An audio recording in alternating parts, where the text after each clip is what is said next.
So as of February 28th, the County Public Health Commissioner of Sonoma County and the state public health officials here in California have determined that the COVID-19 pandemic emergency is over officially.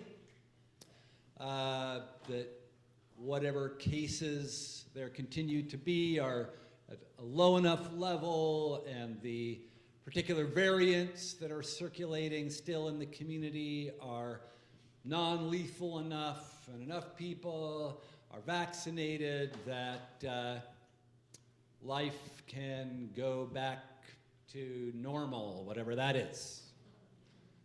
And the federal government will issue its own proclamation of the end of the emergency in May.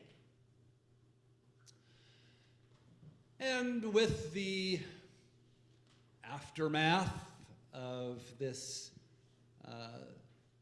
emergency that we've all been through, it's, I suppose, only natural that some people would be second-guessing all the measures that were taken to slow the spread and mitigate the worst effects of this outbreak of disease. As I say, it's just kind of human nature once the emergency is passed to wonder if it was all necessary. And there's no question that for many of us, the unintended consequences of this emergency order were dire. A lot of things that people could not have anticipated, probably due to the extensive duration of the mass quarantine that was in effect, the levels of mental illness, of suicide, of drug overdose, of delayed educational development of children, and so on,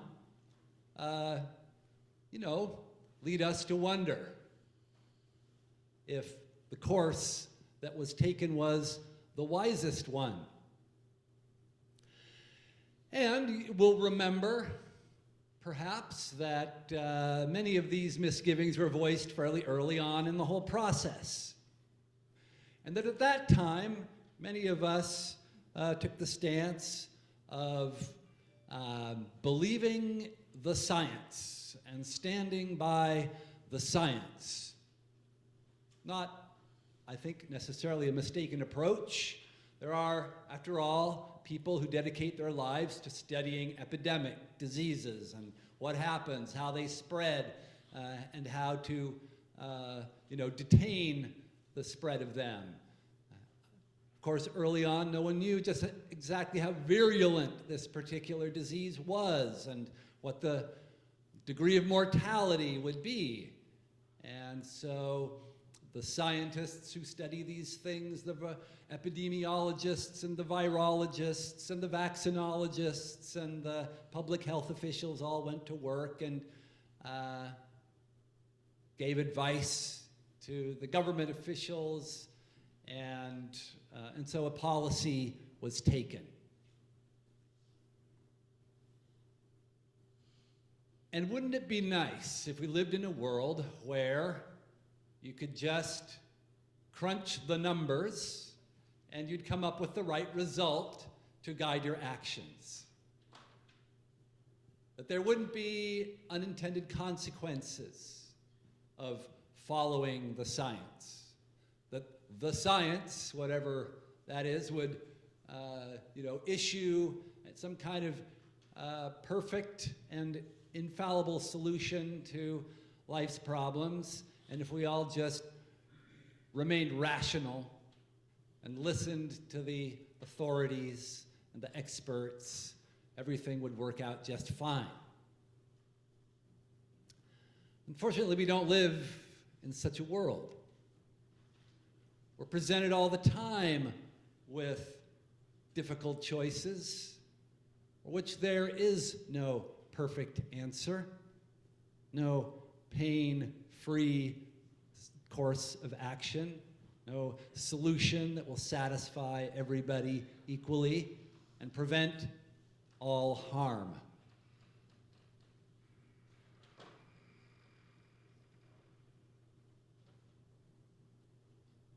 Come on in, have a seat. And the truth of the matter is that as much as we like to believe otherwise, sooner or later, something is going to come along and kill every one of us. A lot of you are a bit older than I am, so you probably are even more sensitive to this fact than I. But, you reach a certain point in life when you get sick and it occurs to you, one of these days, I'm going to get sick and I'm not going to get better. One of these days, I'm going to get the sickness, whatever it is, that's going to finish me off.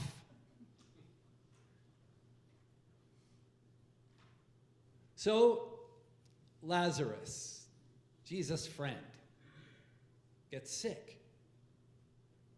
And his sisters send a message to Jesus because they hope that this isn't going to be the one that finishes Lazarus off.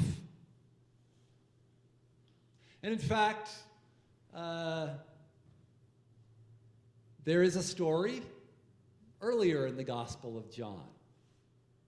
Back in chapter 4, where Jesus goes back to Galilee after one of his little trips to Jerusalem, and a government official down in Capernaum hears that Jesus is up in Cana, and his son is very ill, close to death. And he sends a message to Jesus and says, "Please, my son is sick. I know that you are a prophet of God. Please heal my son." And so Jesus sends the man a message back saying, "It's done." And sure enough, when he gets home, he finds that his son was cured on the very hour that he spoke to Jesus. So we know that Jesus can do this. In the Gospel of John, he can save people from the disease that's going to finish them off. But there's something more that we want from Jesus, and this story is what gives it to us. Because presumably that centurion's son, or official's son, at some point later on down the line, got sick again. And that time, Jesus wasn't around to make him better.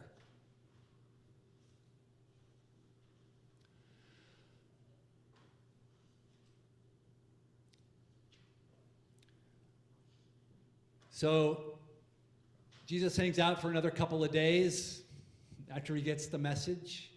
And it's kind of a puzzle exactly why. Although this theme of the 2 days, interestingly enough, shows up here and there in the Gospel of John. Maybe it's a little kind of oblique reference to a passage in the 6th chapter of Hosea. It says, "After 2 days, you will revive us. On the 3rd day, you will redeem us." In any case, after 2 days, Jesus decides to head down to Bethany. But the shadow of death lies over this whole story.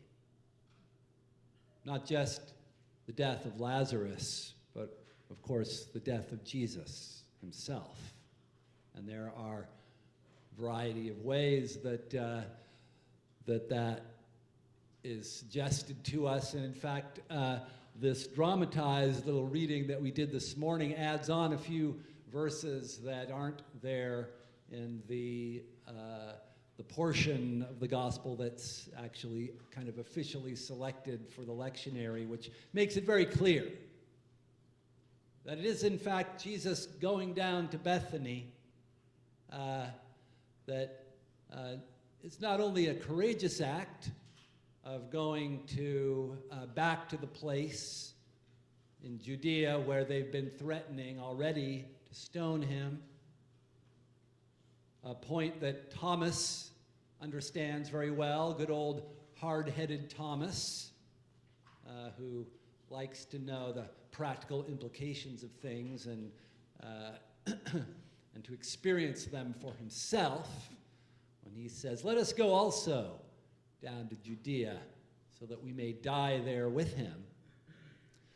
And we find out, as I said at the end, that not only is Jesus going there to risk death, but he's going there with the certain knowledge that this act of his, this last great sign that he's going to perform there in Bethany on behalf of his beloved friends Mary and Martha and Lazarus, is what's going to be what tips the religious authorities over the edge into full-blown panic. That if we let this guy keep doing these things, everybody is going to believe that he is God's anointed. When that happens, the Romans are going to get upset. And that's the last thing we want. So as I say, the shadow of death lies hard over this story.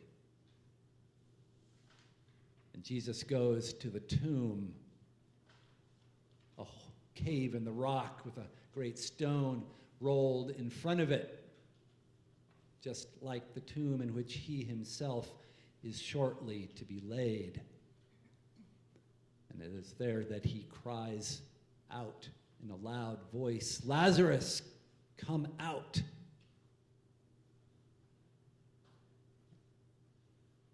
And he's speaking not just to one man. He's speaking to all of us who are prisoners of death. Death, as it's described in the Gospels and in the New Testament, is not simply a biological fact of our existence. If that were all it was, well, it would be sad, and there is sadness in this story. Jesus is not insulated by his love of his Father in heaven from sharing in the sadness of our human predicament, the loss and the grief that we all suffer on behalf of those we love. Because death is a parting from those we love, and that's what makes it particularly painful.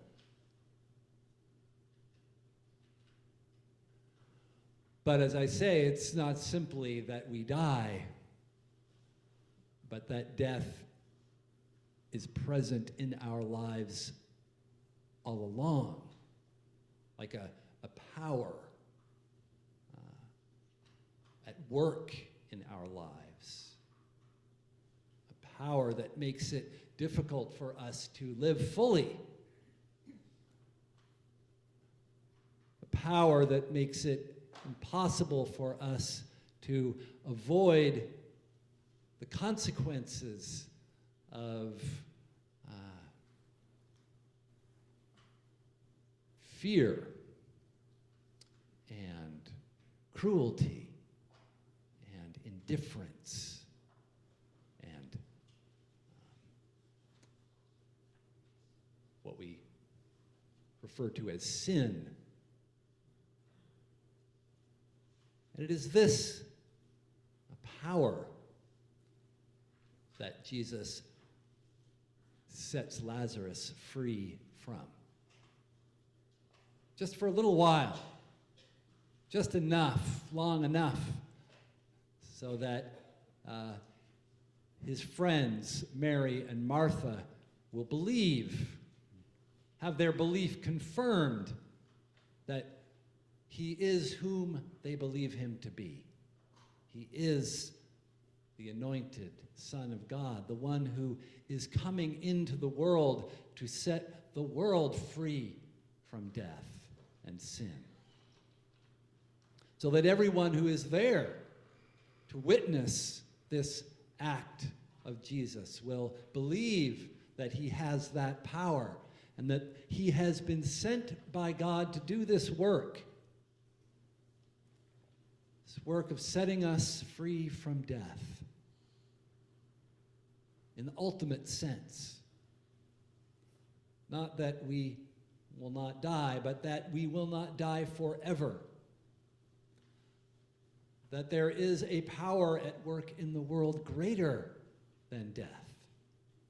A power of love that will not be denied forever.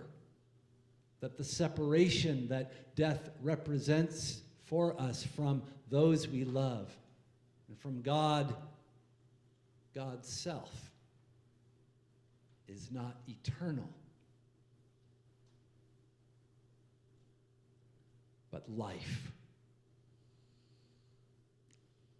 The life and the love that come in Jesus are the greatest power of all. This faith is what binds us together into Christ's body. A body animated by that power of life and love. Power that is able to speak of resurrection in the face of death. In the face of those choices that are so difficult for us to make. In the face of conundrums that science can never solve.